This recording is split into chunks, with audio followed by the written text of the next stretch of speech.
This is Defenders TV Podcast, episode 143, about Jessica Jones, season 2, episode 5, aka The Octopus.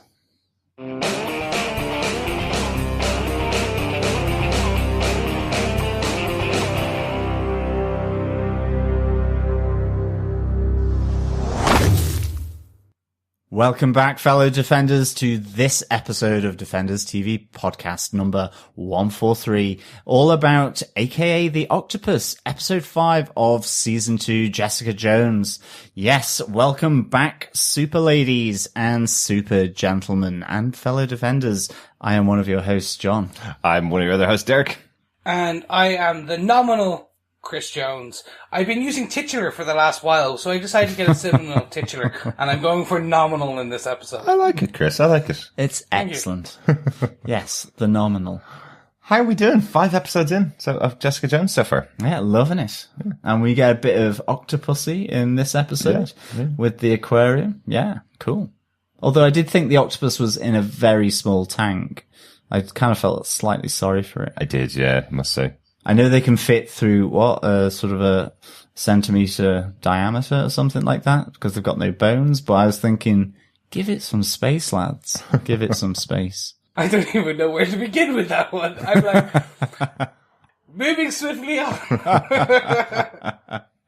Yes, absolutely. So if you are not already aware, you can head on over to stitcher.com/premium and you can use our promo code Defenders, to get a month free, to listen to Wolverine the Long Night, which is a Marvel story podcast, all about little Wolvie and starring the absolutely fantastic Richard Armitage. First 2 episodes are already released, and you can get a free month up until September, the end of September 2018. And of course, it was out on Monday, the 12th of March 2018 as well. So head on over and use our promo code Defenders to get a free month of Stitcher Premium, and at least there are 2 episodes waiting for you.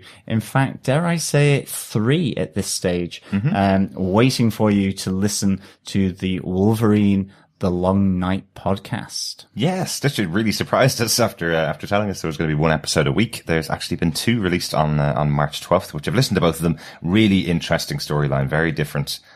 So for what I was expecting, the show itself is much more of a bit of a mystery of what's going on. Wolvie doesn't appear early on in the episodes. You get a little bit of investigation as to who he is, and we do meet him by the end of the 2nd episode. But it's been really good. It's been a nice little podcast, actually, a nice little story.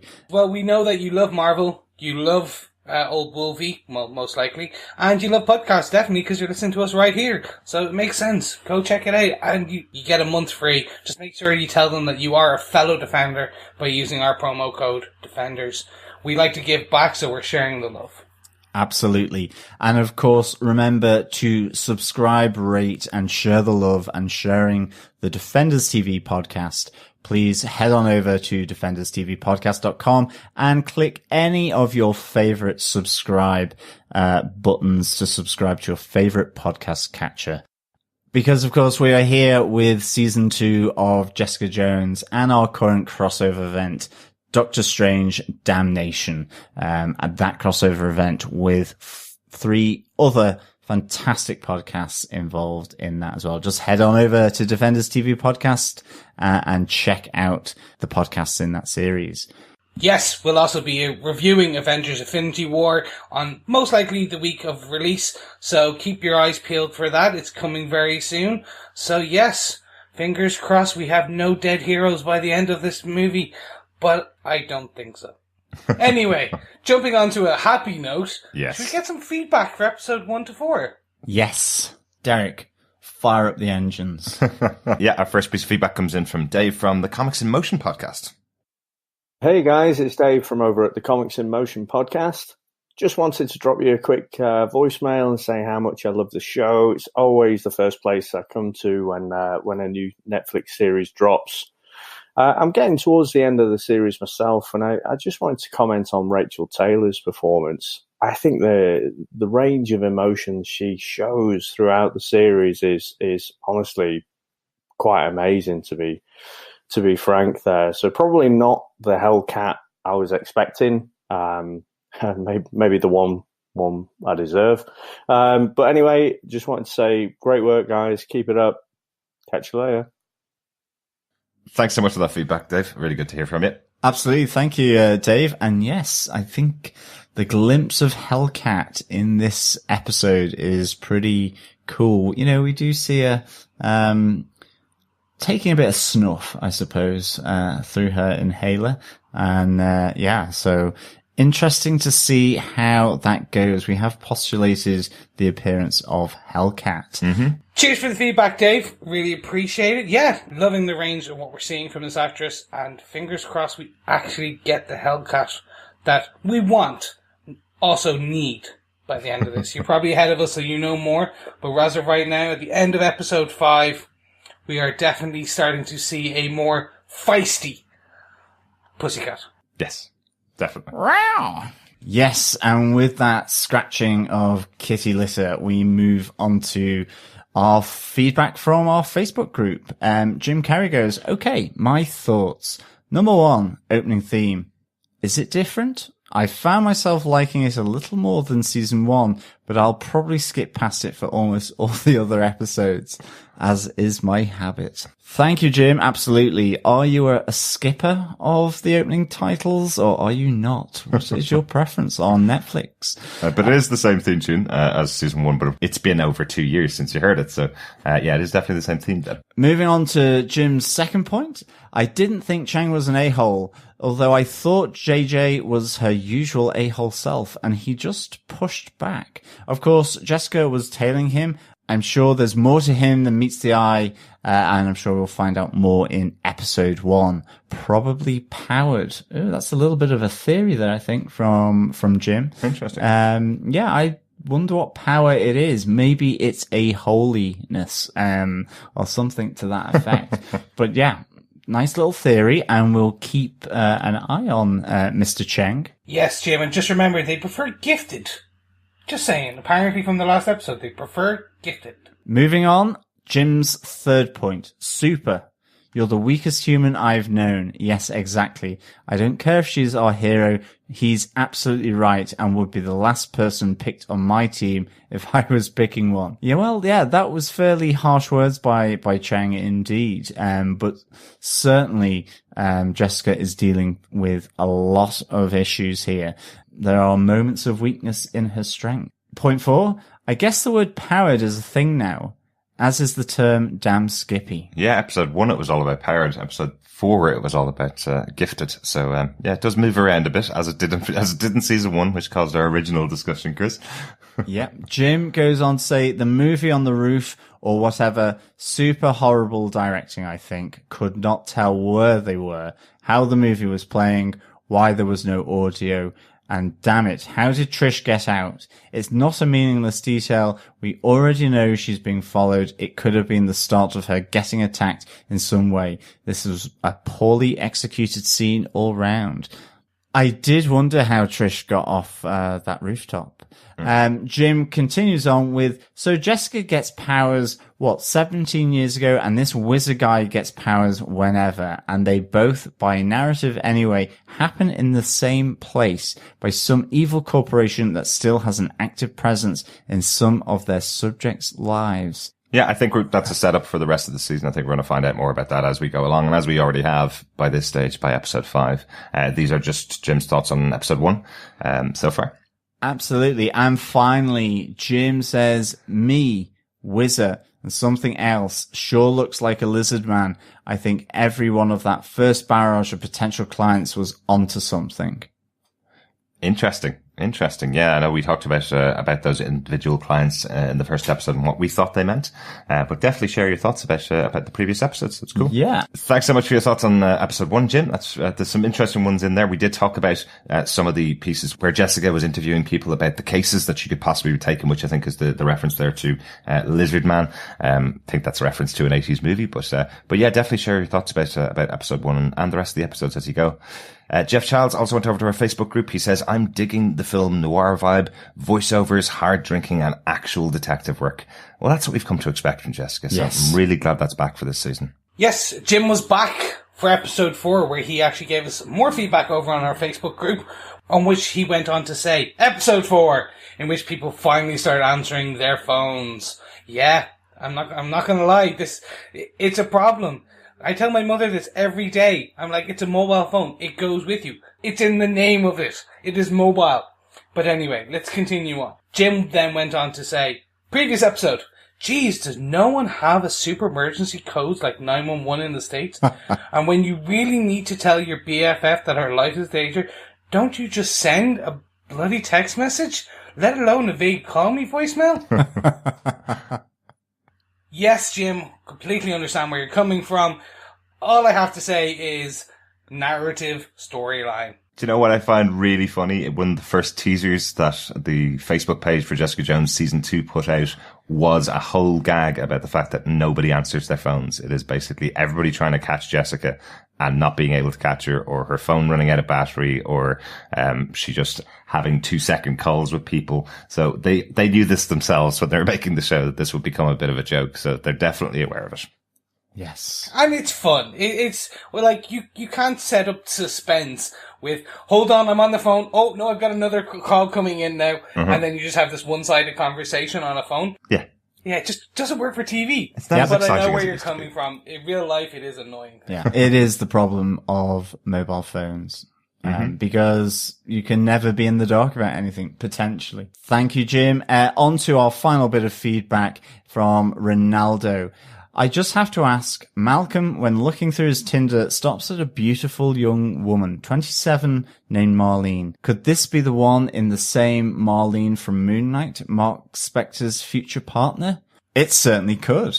But I reckon we should probably wait and see whether it is. And we know Marlene disappears after her first meeting with Malcolm. There's somebody else in his apartment later on that day. So you never know. It is a Marlene, an unusual name in the Marvel universe. So it might be. I think, well, Malcolm's going through all the M's, to be honest, at this rate. Well, he doesn't remember her name. So even if she does turn back up, he won't remember what her name was anyway. So. Exactly. Ronaldo goes on to say, Jessica's anger issues are slowly simmering, as shown when she punches a hole through Scott's car hood.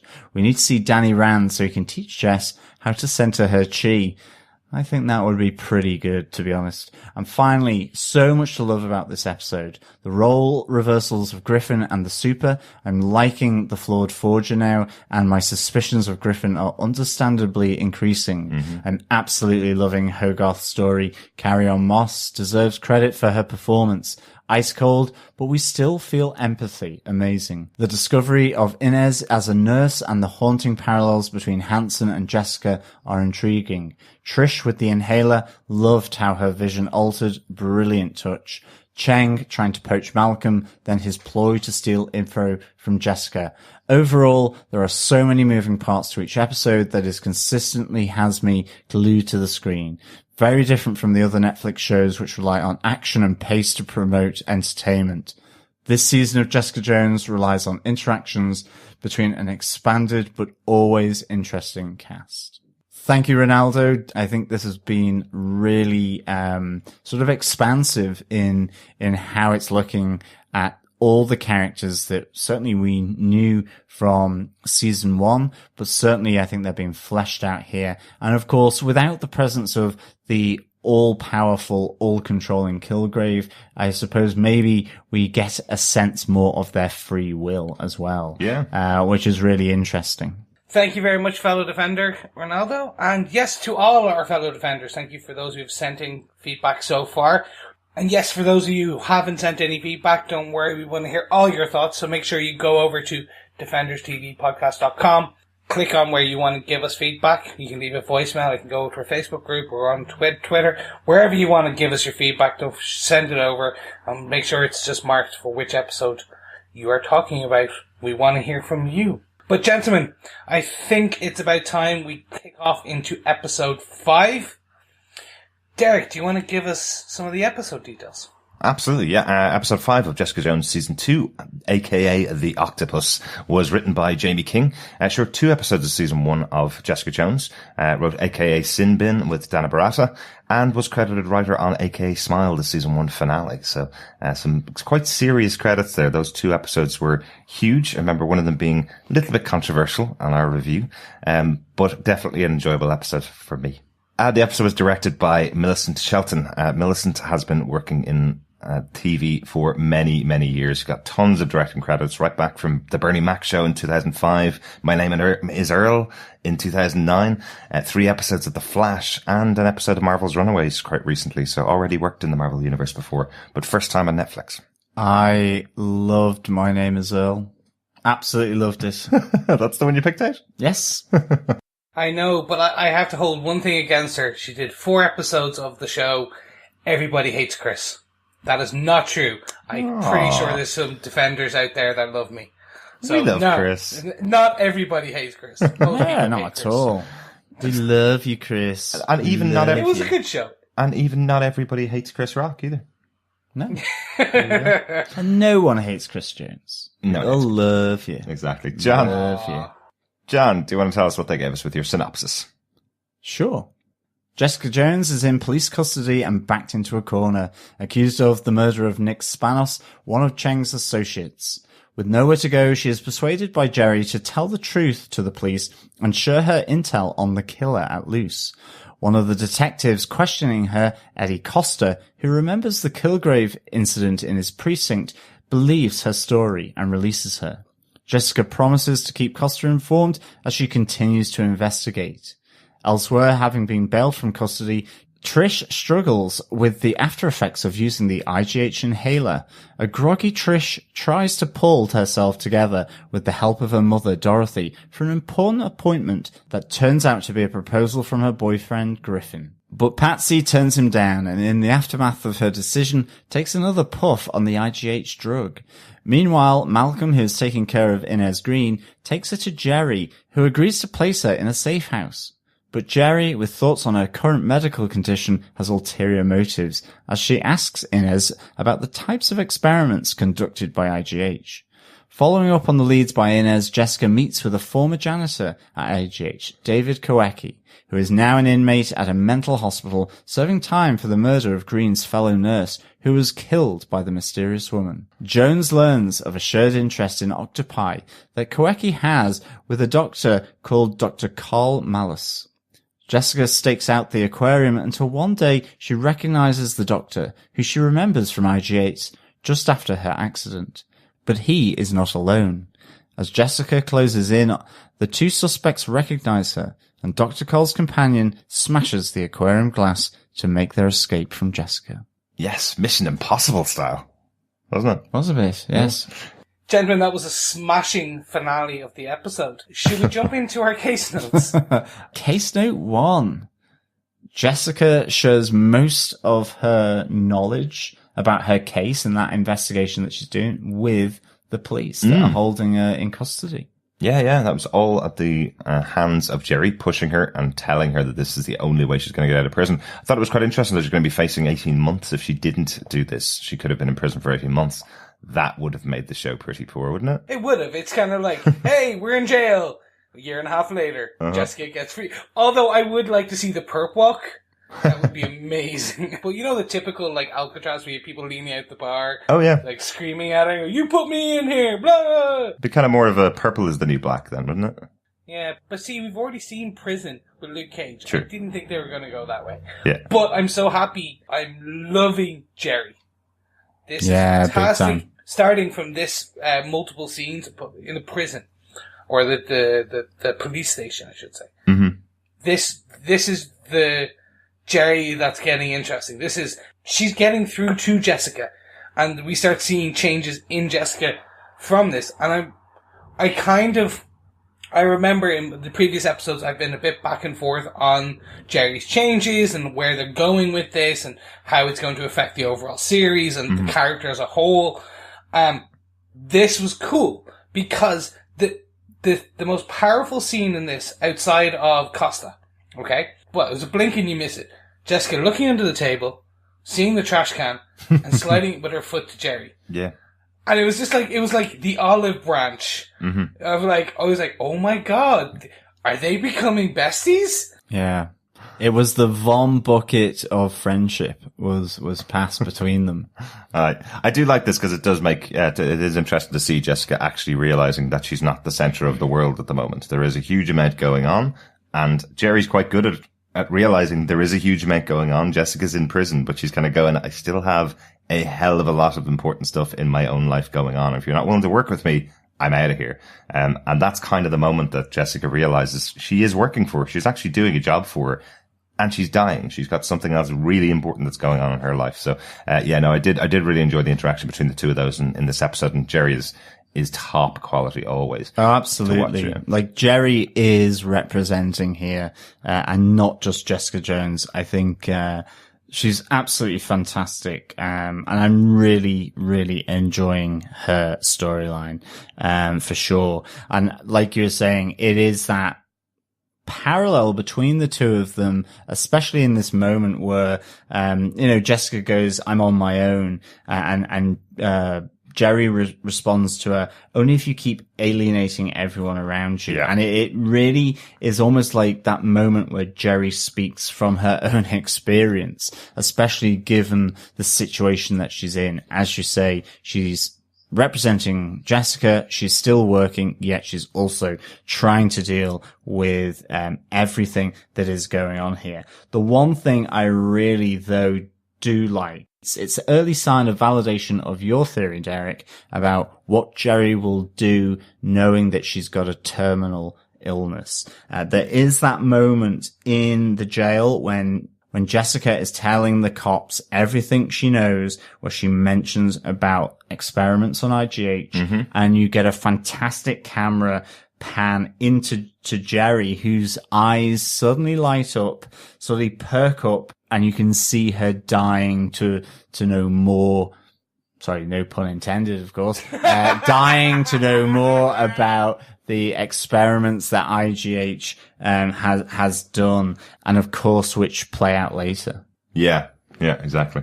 It is a really good scene with Carrie-Anne Moss. You can just tell that moment where she's just grasping onto that, going, effectively, Jessica is telling the story about the person that ruined her life, the people that ruined her life and many other people and killed many people. And the reaction from, as always, Jeri Hogarth is, what can they do for me? Oh, this could be a way out for me. This could be a fix for me. It's just perfectly played, and it's just a look in the eyes. It's really good. The other moment that I really enjoyed in this is, as you mentioned in your synopsis about Costa, the guard that's in there, or the detective that's in there. I like the fact that he is someone from her past. We don't actually see him in that previous episode. The entire episode that they're talking about was where Kilgrave had walked in, made all of the cops point guns at each other, and then made them think it was all a joke, that it was something that hadn't happened. And what he's saying is, after that point, he just had nightmares of him pointing his gun at himself. Knew Jessica was involved somehow, but didn't really know how. And that after Kilgrave had been killed, the dreams ended. So this kind of answers your question last week, John, or last episode, I think, where you talked about the kid, could he still be pissing up against the fence, who was left by Kilgrave there a year ago.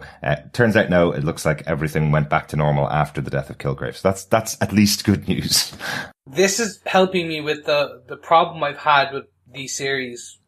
And I haven't really voiced because it's kind of only been come to me over the last while, or crystallized, I should say, is that with every con, there is a pro. Okay? So, what we saw with Luke Police, and a quote, unquote, see all the vigilantes as vigilantes. They're doing their job. And we touched on this before, and like how Misty has talked about it. So now we can see, originally it was just Misty then. Misty Knight was the person in Defenders and Luke Cage who actually started understanding that the police cannot handle all situations. superpowered individual, gifted people can, or can handle certain situations. And what we're hearing here from Costa is, it's not just Costa and Misty. There are other officers who know what Jessica did, who understand that the police can't handle all situations. You do need the Avengers. You do need the Green Guy. You need street level heroes for hire. And that's kind of why I'm enjoying this, because they're setting up some foundations here that in my opinion, if we get a Defenders 2, which I'm assuming we will, if we get additional series coming on, we'll get some form of liaison between the street level heroes and the cops. And although that makes some of these police scenes kind of null and void, because in theory we're helping the police, it doesn't cancel them out, because we've seen what happened in the comic books with Daredevil and the police and the courts, and we still have lots of potential avenues. I just like this kind of, hey, you're not alone. And that seemed to resonate on Krysten Ritter's face as the actress, as Jessica Jones. When he said that, you could see and again, this is why I love Krysten Ritter as this role. You can see I'm not alone. Oh, people care and thank me. Again, it comes back to this whole killer piece.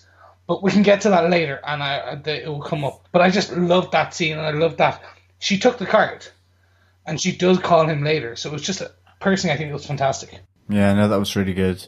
But certainly one person who isn't a killer, moving on to our second case note, it's not Griffin. He's not a bad guy. Shocker, everybody. I think everybody that's given our feedback, everybody's been listening to our episodes, everybody's on our Facebook group, all of us throughout the last couple of episodes, we see Griffin on a computer just after she's looking at Trish is looking at the IGH story, and he's downloading stuff off it. We see him make a surreptitious call in the middle of the night when she goes for a shower. He's organising an engagement party. Yes, absolutely. He's a good guy. He's Lord Fauntleroy. He's not the controller of a superstar destroyer or something like that in the end. The thing about this that I was going when it all kind of transpired, because, you've got Trish turning up effectively whacked off her face from the IGH. At least, she's slept for 26 hours. Her mum is questioning whether she's back on the juice again or sort of the powder. She's powdering her nose a little too much here. She's saying, I recognize the look of an addict. I've had to hold your hair, from going down the toilet plenty of times in the past. And, she's kind of not in the best place to receive a public bend of one knee, and a proposal for marriage. And, I was kind of slightly, oh no, she didn't accept when she finally kind of takes Griffin to one side and says, answers his question about whether thank you is a yes, because that's all she says. And I was kind of like, okay, Trish, because I was thinking, is it because she's taken the IGH inhaler? She does give an explanation about the fact that, she got there and she wanted to be him, not be married to him. She was the person where the story was more important than he was. And so in the end, she decides not to. But I was it just felt somewhat at odds to me, just on the basis that, a couple of episodes ago, she's going, I really do love him. But ultimately, she has been affected by this IGH inhaler use. And so I just wondered whether that was pushing her decision here. But I like the fact that he wasn't a baddie. I'm glad that they played on that prejudice. Yes, it's the very first instance of a British man in a suit not being evil in cinematic history. Who knew? Not true. Alfred's not evil. Alfred's not British. Pretty sure. Yeah, okay. Alfred's always been British. Maybe is he? Because you see that, the whole Alfred. Okay, I just always assumed he was born an old man, he was made an old man. But okay. Well, these things happen, people. You know me. I know some things of DC lore, but I know that, like, Alfred's the Joker, and that's about it. You watch The Flash.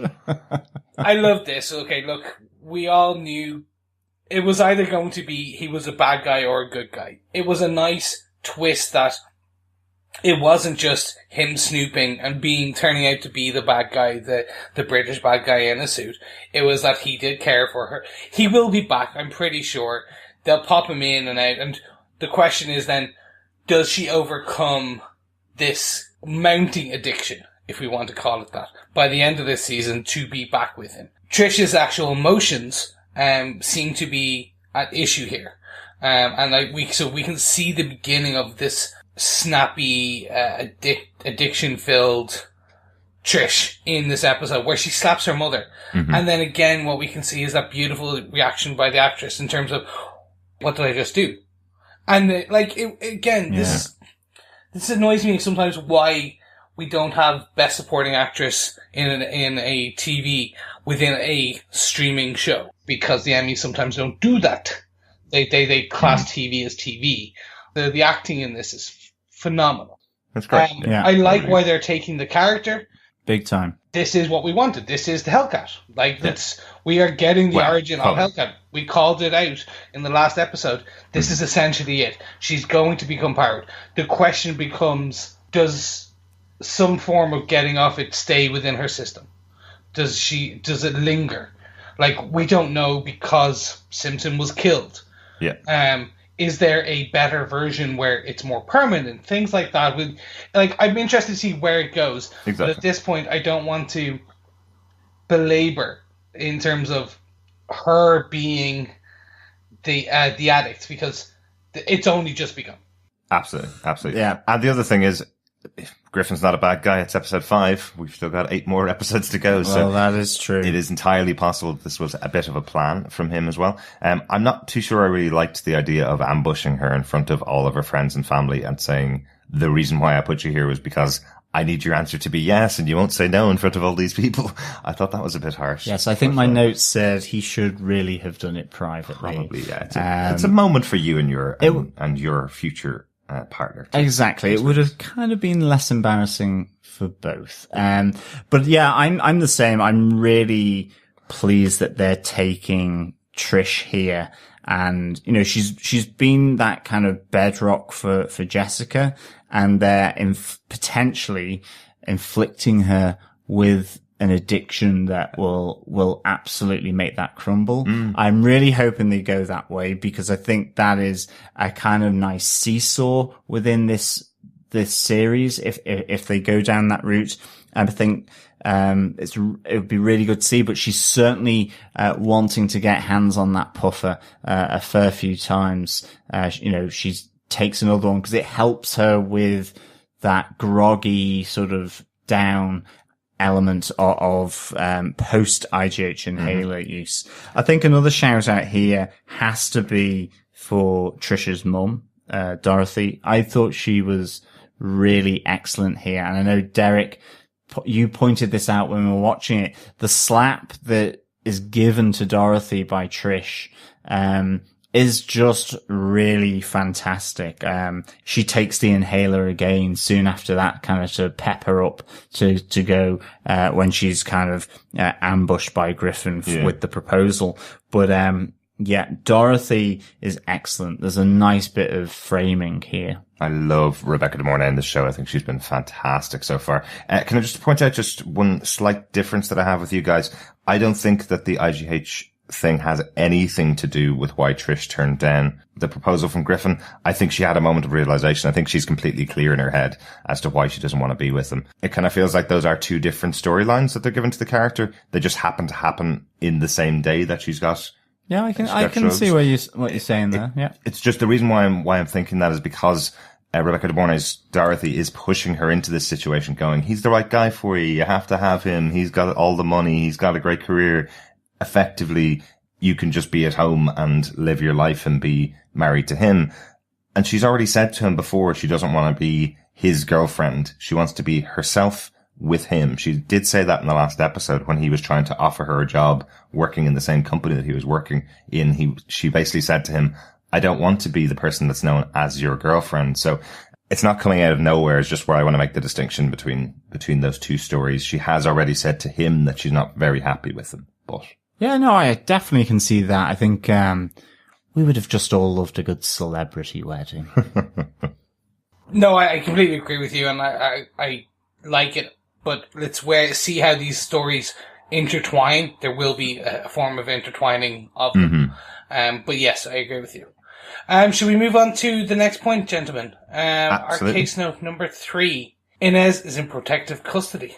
Yes. And she likes to smash TVs.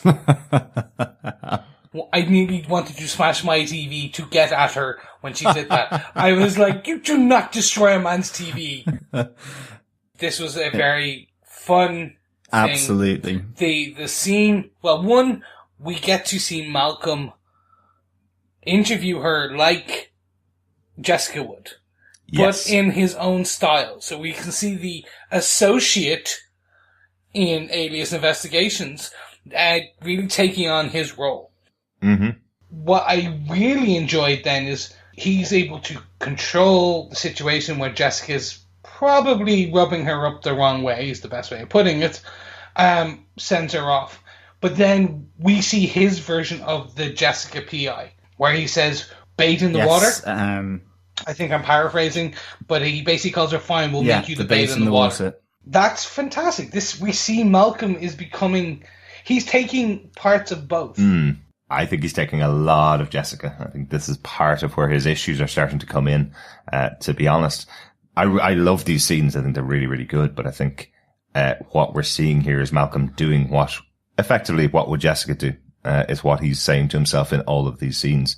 He's a lot harsher than he was in earlier episodes this season, and a lot harsher than he was in season 1, even when he was getting clean. There's a moment when Inez is being dropped off by him to Jeri, where she turns around and goes, "You're the worst kind of person." And I think part of that is, it's not something that would have been said to him in the past, I suppose. It feels like that's Jessica rubbing off her bad habits on him, because he's been observing her for so long and been working with her for so long that he thinks this is the only or the best way to interrogate somebody. And that's Jessica's way to do it. Yeah, I think you can see in that moment Malcolm's face slightly drop at being told that. I think in season 1, and certainly at the start of this season, he prides himself on being a friendly guy and trying to help people. And now he's kind of being cruel to be kind, to help them. He's doing what Jessica does, but maybe it sits slightly uncomfortably. And yeah, I mean, that was a really telling moment. I have to say, I absolutely loved Inez Green. I thought she was so good. I loved her and Malcolm together. It just felt like the odd couple a bit. She's breaking his TV. She is like, I'm just trapped in a hellish flashback. She's under the protection of Malcolm. And I like that moment where, as you say, Chris, he's trying to interrogate her, find out the information. But I think that moment where she turns around and says, "You're the worst kind of person," it's like, that's really interesting to say that of Malcolm. Everyone loves Malcolm. He's a really good guy. So what is she seeing, or what does she think from her point that she is seeing here? And I think, it could be a really interesting thing that you say there, Derek, that, maybe he's taking on a lot of Jessica-isms in terms of how she conducts herself as a PI. But she is also pretty perceptive. I love the moment that she turns to Jeri and says, "What do you want? Why am I suddenly here in this fantastic apartment after being in the apartment where you've got the urine-soaked elevator?" Yeah. And I think she's weird. She's a bit kooky, but she's perceptive and she's clever. She used to be a nurse, but she's been on the streets surviving. So she's probably got a heightened sense of trust, or, that kind of thing. She maybe spots danger or whatever it is. Yeah. Or should I say a heightened sense of who she can trust. Right, okay. I was wondering. Yeah, and I trust people more because you've lived on the streets. But I just loved the interaction that she had. It was just making me smile. I hope we see more of her in episode 6, to be honest, and the rest of the series, because I really like this character. I think she's kind of mixed it up a bit for me with Malcolm to start to make you question this character, and I think it's really, really good. And she's calling Jeri out right from the start. You know, what do you want? Yeah, what is in it for you? So I just cannot say how much I liked Inez Green in this, and I didn't think that was going to be the case. Yeah, I agree with you. I think there's some great moments here. One of the things that stood out to me about their interaction is when she's taking the television from Malcolm and he's giving her the directions of what you really should do if you want to pawn a television. You have to take the serial number off, and the closest place to his apartment is about 20 blocks away. He gives her the address and everything, which I think gives Inez a clue of his history. And I think that's part of the reason why she, again, is attacking him when they get over to Jeri's house, because she knows his history, because she knows that he's sold every bit of his property in his house because he was an addict. He's effectively given her all that information, that one little conversation. So that's why I think they're rubbing up against each other, as well as him using Jessica's tactics on her as well. So I think Jeri's comment and Inez's comment, just as Malcolm's leaving, will affect him. He'll find how to be his own PI, if you will. Right. He tried a Jessica move. It worked, but maybe he went too far down the Jessica route. Anyway, so that's on that. On Jeri and the IGH. Yes. This answers so many questions. Carrie-Anne Moss played it fantastically because she started being slightly flirtatious when she was sitting down, and you could see it in comparison to some of her other in season 1, where she was flirting with her secretary, etc. Yeah. She was petting her leg or patting her own leg, I should say. Jeri was kind of crossing her legs and kind of trying to be seductive. We've seen that with her secretary in, as I said, season 1. Being bluntly called out on it, I thought was great by Inez. Yes. And then when we get to, okay, I want you to tell me everything, we now know where Jeri is going. Definitely. How this ends, I think, is interesting. What will happen in the next episode when she understands that you need to die in order to be brought back? Will we get a superpower Jeri? Super Jeri, if you will? Maybe. Again, I'm interested. It's fun playing with our preconceived notions of the parts that these characters will play. So they've basically said, no, you know all these characters that you remember from season 1? No. They're actually more nuanced. Yes. And I like that because we've had people who go, oh, it's the same stuff as season 1. It's just a different case. I'm seeing that online. Really? That's fine. You can find anything online, Chris. You have a great Google ability. The internet is a special place. It is. Speaking of the internet being a special place, on the internet you can find monsters with tentacles playing the piano. In this show, you too can find monsters playing piano. Absolutely. Case note number 4. Yes. Are we assuming it's Meathead at this point? Maybe. I think everything's up for grabs right now. This is definitely a monster because she did kill one of Cheng's associates at the end of the last episode. The monster arriving back to replace and burning all of her clothes in a fire pit. And then, playing piano. I think this is one of the creepiest scenes I've seen on the show, where she's playing the piano and a young woman is walking past or coming in from next door with her child and saying, can we sit? And because my child seems to not cry when you play piano. Boy, is that child crying by the time she gets to the end of the song. Wow. That will teach her for being a nosy neighbour. You know, she shouldn't have walked in there. Being a nosy neighbour. It is wonderfully creepy. From just the music that's playing, Peggy Lee, Ain't We Got Fun, to, you kind of get a sense that the monster relaxes initially with the lady and her baby. She holds the baby, hands it back. She seems to want to, help the baby relax, and that seems to be happening. And then it just, doesn't relax. And I love the fact it gets, she bangs the keyboard and then smashes this grand piano, into pieces so that she can have a second pit fire. I love the fact that, the opening of this is her chucking all those documents that Cheng's associate had stolen from Jessica Jones's apartment. And then here, she's in the middle of the night chucking bits of broken piano into the fire pit. It was a great little, moment. It's just that unsettling aspect of the mother and child sat in the presence of this monster. Absolutely. With superpowers, super strength, and a really short fuse. Yeah. As you guys said, it was creepy as hell. Yeah. Like, I was expecting, like, when the piano was being thrown into the fire pit, I was expecting some of the clothes that the mother was wearing thrown onto the fire. Like, that's how creepy they had got it. Which was interesting. I'm like, okay, so now we know there is potentially a limit, and that this monster, whoever she may be, has some form of control and emotions. But does she? The mother and baby got out of the house very fast, and I think they may have saved their own lives by doing that. I get the feeling that she's been around a long time. They say that they met at a car boot sale kind of thing, a couple of months ago. So they know each other. They've met each other before. So she's not new to the area or anything like that.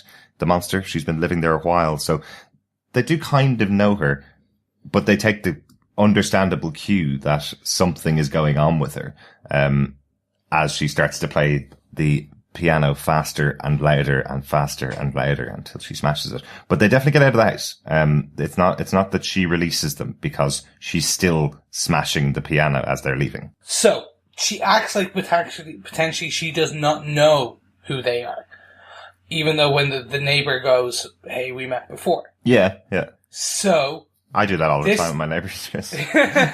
So do I, but that's just living in apartment blocks. Mm-hmm. No, I meant more. This person could be a shapeshifter. Maybe. Of some kind. And that would explain how she's taken the form. She needs a wig. And that's why I think she is Meatface, potentially, because imagine almost like Clayface in DC. That normally they look all messed up and they're all kind of meat-facey. Mm-hmm. And then they're able to shift parts of them and kind of become other people, but no hair, so she puts on a wig. So she's just actually taken over someone's house, someone's life. It's the Skrulls again. Well, yeah, no, it's not the lizard people just yet. But we do know she has emotions, because going on to case note number 5, at the end of the episode, and we can kind of work backwards, at the end of the episode, we see her meeting Dr. Karl, holding him as you would a potential partner, kissing him. Yeah. So we do know that there is a physical relationship because they kiss on the lips. Like, there is a direct, there's an assumption to be made that they are boyfriend or girlfriend or something there. Mm-hmm. So that's why I kind of went, she has rage and strength and she's stronger than Jessica and she's crazy. Yeah. But actually, she has enough to not kill a baby, and also she's in love with potentially the doctor that made her. Maybe. Yeah, I see what you mean. Like, I'd say it seems like there's trigger points for her. The baby crying is the trigger point that pushes her over the edge and makes her get angry and more angry in the house. So there's definitely times when she's completely relaxed. She had that conversation with Jessica in the bar a couple of weeks ago. So she's definitely able to be relaxed. She's not angry all the time. So, I don't know whether it's just restraint, whether she's just holding that back, like the Hulk's always angry all the time. I don't know whether it's that, or whether it's that something triggers her, like the screaming of a child. The Red Hulk. Maybe. So, right, we've already kind of moved on to case note number 5. So let's jump in further. And let's talk about how basically Jessica ends up in the aquarium at the end of this episode. we get to see Jessica pull on her favour, cash in her favour, if you will, on Oscar. And I was so hoping she'd go back and kind of go, hey, you know that date? Because I was expecting after the engagement party, her to go back, and when she picked up the ID, which she asked Oscar to forge, that she would go, and you know about that date? Let's do it. But, okay, we don't get that. We do get that lingering stare where she's looking at Oscar, his son, and his mother. Yeah. Having a kitchen table. And we're starting to see the cracks in Jessica's facade. Like, this season, 5 episodes in, we're seeing, I wouldn't go as far as a maternal instinct. No, we're seeing Jessica willing to let people come in. And willing to let Malcolm be an associate. Right. But imagine being nice and being with this guy who is called Oscar, who is just a human, and his son and his mother, and wanting that family aspect. You can see she wants it, absolutely. Yeah. Yeah. Letting Jeri, for example, like, understanding where Jeri's coming from. So I really liked that. And so yes, she skips the dinner, but I think that's more about the cracks are opening. I don't think the protective shell is fully disintegrated. Yeah, she's not there yet, certainly, but I think she's realizing when she's doing something wrong and something that's against what she should be doing. It's not the same thing wrong with saying, no, I'm not going to stay for dinner with your family, but she's realizing that this is only hurting her pretty much because of what Jeri said to her earlier on. She said to her, if you keep pushing people away, you're going to be alone forever. And these are the moments that she's realizing she will be alone forever if people, just nice normal families, are asking her to stay for dinner who tend to like her. And then she pushes them away for no reason. Of course, those kind of moments work really well with Jessica. You can see she kind of wants it, but she doesn't quite know how to process it. Yeah. And it's kind of, that's what's keeping her back. So she kind of skips it. And yeah, that was a really nice touch. You kind of got a bit more of a sense of Oscar, as well. It was really good seeing inside Oscar's apartment. We have here artwork by David Mack, I believe. Is that right? Yeah, all the artwork is by David Mack. He does the portraits on the wall of Oscar's son. You see it quite closely up on the wall. He also does the credits for this season. All of the credits that have been there for this season and the last. I believe he's done a few other paintings around the episodes as well. But really good to see him. He's the cover artist for Jessica Jones, the series, which is all of the Alias comics, and the most recent Jessica Jones series. He does all of the covers for them, which are beautiful. They're really cool artwork, I must say. And then there's another artist that does the internal artwork for Jessica Jones, Michael Galas. Yeah, it's really cool artwork. I'm going to jump in and actually agree with you on this, guys. But let's move away from the awesome Mr. Mack and into the actual infiltration of the crazy ward. Yes. I liked the little play where they were like, hey, hold it up now, and he pulls the tag off Jessica, and he goes, oh yeah, someone got blood all over it. I liked that. It was fun because every viewer went, oh no, she's caught. Yeah. They did a nice play in it. I enjoyed more the actual interview scenes. Again, we see Jessica putting on the facade or impersonating or acting, whatever way you want to call it. We saw this when she played the bimbo in season 1. What I enjoyed here is she goes from hard to soft to hard to soft to direct. I kept thinking she would actually pull the, you remember me. I was the little girl, Jessica. Right. I thought that's where she would go. But no, she stays in character and she's able to get the information that we're looking for. And we learn about Dr. Karl. And my God, I want to know his last name because I'm pretty sure he's going to be someone. Because, well, look, this is a tough one for me because there's no Easter eggs in this whole episode. Marvel Easter eggs in this whole episode. I'll clarify. So what did you think of that scene? I loved this scene with Jessica. Another moment where she's really open to speaking to someone who's in serious pain. Kawecki is diminished in some capacity. We don't really know. There's some stories that are out there that his IQ is in the teens range. What we hear from Inez before Jessica goes to meet him is that that's not true. He was a guy who wouldn't hurt a fly, but he's definitely diminished in some way. He keeps taking responsibility for a murder that Jessica even knows he can't have committed. But I like how strong she is with him when she needs to be, but you can kind of see her heart breaking for him because he's here and doesn't need to be here.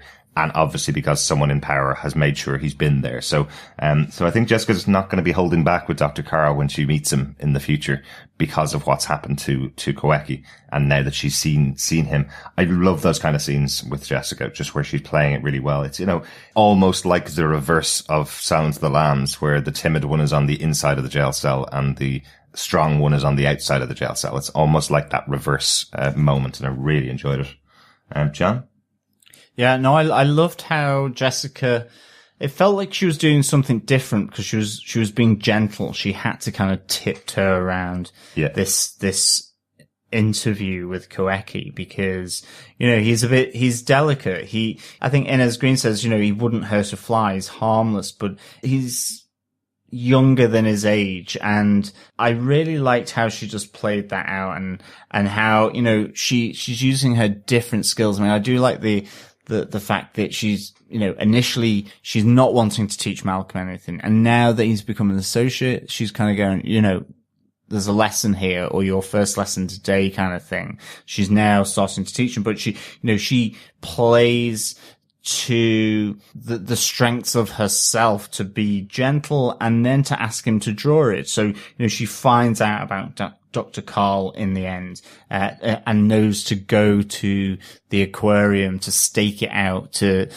keep watch, to see if he is back there visiting, because she knows that, he likes to go to watch the octopus. We also get the idea that maybe the technology that is being used at IGH is all based around, the octopus genes and DNA. Maybe. That the Latin is for out of nowhere, that there's no other DNA like an octopus. So it really, really good. I really enjoyed this, definitely. And I like ultimately where it leads to with the aquarium, and spotting both Dr. Karl and Crazy Lady, together, looking, at the fishies. But ultimately, you get that moment where they spot her and, they do recognize her here as well. Yeah, they call out Jessica Dr. Karl calls out Jessica and immediately the woman turns. So, there is a shared history. That shared past comes out here and I really liked it. Yeah. One other touch I absolutely loved in this scene, and it's just a simple one because so few shows do it. Jessica actually genuinely stakes out a location waiting for Dr. Karl to arrive. She's told in the conversation with Kawecki that he's there every single day, but that doesn't necessarily mean the time of day that Jessica arrives. In every other TV show, it would have been that she walked down at 1:00 in the afternoon and he's just sitting there staring at the octopus. I like that she has to come back multiple days, probably 3 or 4, I think, by the looks of things and the changes that are going on. It's not she walks in and he's there. You have to have that kind of time lapse, scenes to show that she is on a stakeout, that she knows the place. She's been there multiple times trying to find him, and eventually she finds him. Because just no other show does it, and it's just wrong. It would never happen in real life. So just a nice touch to bring a little bit of reality to the show. Yeah, and then we get the non-reality, the Mission Impossible reality, if you will, with that beautiful shot of Jessica turning away and running from a soon-to-explode aquarium glass. Yeah. It was just, I want to see her, I want to see that kind of what we remember from Mission Impossible, the 1990s movie with Tom Cruise, where it splashes out and you see her running. It may not have been in a fantastic Oscar-winning film. It was a fantastic scene. I have no problem with Mission Impossible, and Tom Cruise did that for real. It wasn't a special effect either, but it did cost multiple millions to film and to shoot. So I'd be very doubtful if we're going to get something as spectacular as that, even 15 years on. It's still loads of water coming out of a building, which still probably cost the same amount as it did 15 years ago when those movies started. Well, okay, I'll take your word on that. But of course, when there are octopuses, I think of Hydra. And that's all that was going through my head with Dr. Karl, as he's watching these and as he's being known as the guy that looks at octopuses. I was kind of going, ooh, are they going to bring in some form of Hydra, some connected character to Hydra into the Netflix universe? Just wondering, just crossing my mind, but we'll see who that might be, in a future episode, I'm sure. That would be cool. Yes, I'm really looking forward to it. But gentlemen, I think that's all of our points as part of the case notes. Does anyone have any other notes that they want to just slide in for this episode? Nothing for this episode. Excited to get on to the next one then. Yeah, it's almost like we're running away from an exploding window. I want to get there. So, let's wrap up then, if you will. So, John, tell me, do you defend Jessica Jones Season 2, Episode 5, a.k.a. The Octopus? I do. I give this 4 super ladies out of 5. I thought this really built nicely. I liked the continuation with Inez Green, and I have to say, she, for me, really was, along with Jeri and along with Malcolm, were really, really good here. It really got me questioning, Malcolm. It really got me feeling for Jeri, being found out by Inez Green that, she is really just being used by Jeri. I really, loved just seeing a bit more of, the Dr. Hanson impersonator, the killer, singer in that setting, in a house, playing the piano in what seems like a suburban area, with the neighbors coming in and that kind of all crashing around her. I thought that was really nice contrast, just to get a bit more, and also then see that she has this connection with Dr. Karl, and that they seemingly both, at least certainly Dr. Karl does, recognize Jessica Jones when they see her in the aquarium. I thought that was really, really fantastic. So absolutely defend this episode of Jessica Jones. I think as well, seeing Trish, gradually sort of become more attached to this inhaler, shall we say, at this stage, where it's almost a bit like a comforter. I thought that was really, really good. It was a shame her and Griffin maybe didn't get together, but, it's explained, and Griffin seemingly is now not a bad guy, but we never know. This is the roller coaster of this series that we're on. He might pop up again later, but it'll be interesting to see if anything else happens there. And we get to find a little bit more about Oscar the Super, with his family. And, you see that moment where Jessica is really, you can sense that she wants to do something different, that she wants to build something. She really does. And I think that's kind of driven by Jeri calling her out that, if she's not careful, and you alienate everyone, that you will ultimately find yourself, very lonely. And I think that really plays nicely with those scenes in Oscar's apartment where she's calling in her favor. So yeah, absolutely defend this episode of Jessica Jones. Derek, do you defend this episode of Jessica Jones, aka The Octopus? Yeah, I give it 8 limbs out of 8. No, I really like this episode overall. That's not a rating. I really did like the episode. I love the moments with Jeri and Jessica at the beginning of the episode. I love her punching a hole in the wall and calling back to the anger management group, exactly the wording that they've given to her, how to handle her anger.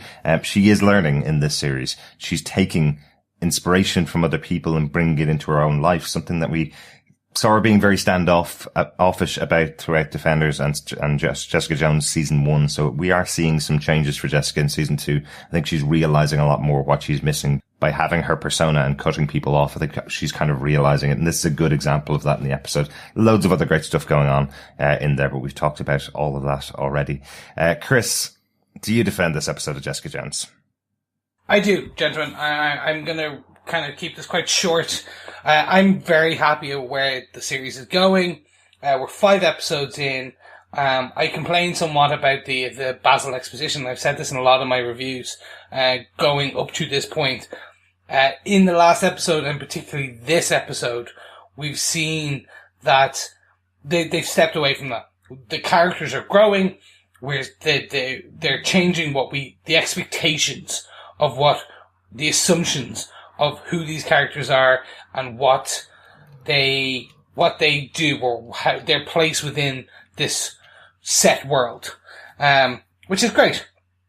It's a good thing to mix things up in your second season, so I'm not going to complain. This was left on a cliffhanger for me, and if it was not for this podcast, I can see how people easily have jumped for many episodes in quite quickly. Oh yeah. They're building it up.